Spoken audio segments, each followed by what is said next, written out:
A 40-year-old British man has died after attempting a so-called detox treatment using a drug made from the poisonous skin of an Amazonian tree frog.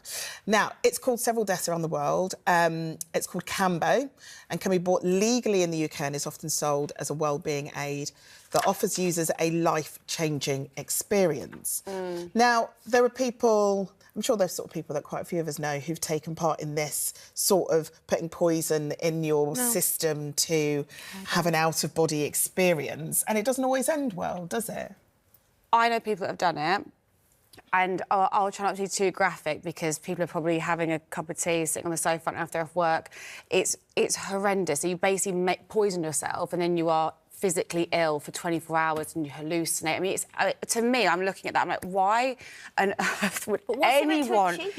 I don't know what the science is behind this. I don't know if there is any science behind it, but the idea is that it's a detox and then you have a spiritual awakening and it opens your chakras. I mean, I think just cut out some dairy and see a therapist would be like start there. Do you know what I mean? To me, it's terrifying, and it's so risky. And I'm actually baffled by the fact that you can buy it legally in the UK. Well, no, actually, it's Cambo. It's also known as Sapo. Is not licensed medicine in the UK, and Medicines and Healthcare Regulatory Agency. They don't regulate anybody who administers the treatment. So those who do get it... Is doing it off their own... Yeah. I think we need to be really, really careful where we get our information from. I think that, you know, like, health information on social media is polarising.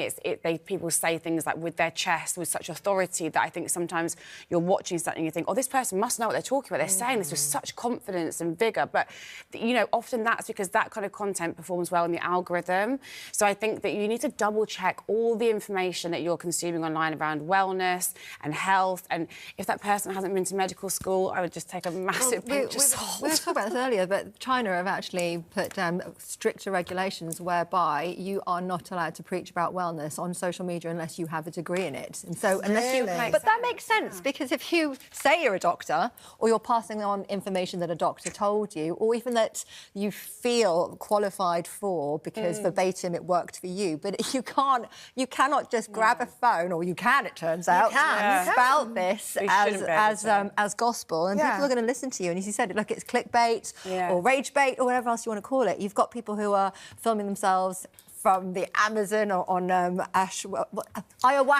Ayahuasca, as you said, they open up their chakras and it's an enlightenment, or it's meant to be a cleansing procedure. But not even that far. Like, on TikTok and on Instagram, you can see people that even in this hot weather are talking about natural sunscreen because it's somehow if you don't have a degree, we can't buy into it. If you're not a dermatologist, you haven't studied, you know, you're not an oncologist, I think you should probably take that with a pinch of salt. But the problem is, isn't it, Cole, is that you have a lot of people that, as you say, if someone's talking with authority, they absolutely believe that this stuff is true. I do it all the time. What, talk with authority or believe it? The amount of things I've bought. No. I've got every cream on my face and I still look my age. And they have promised me that I won't.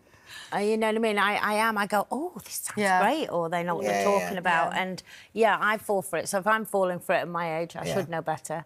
So younger people are... I mean, I don't know if I'd go as far as to do something like this. That's horrendous. I don't think you would. But, they're very convincing. They are very convincing. But as you say, as we've said several times on this show, you have to make sure that you listen to people that actually know what they're talking about.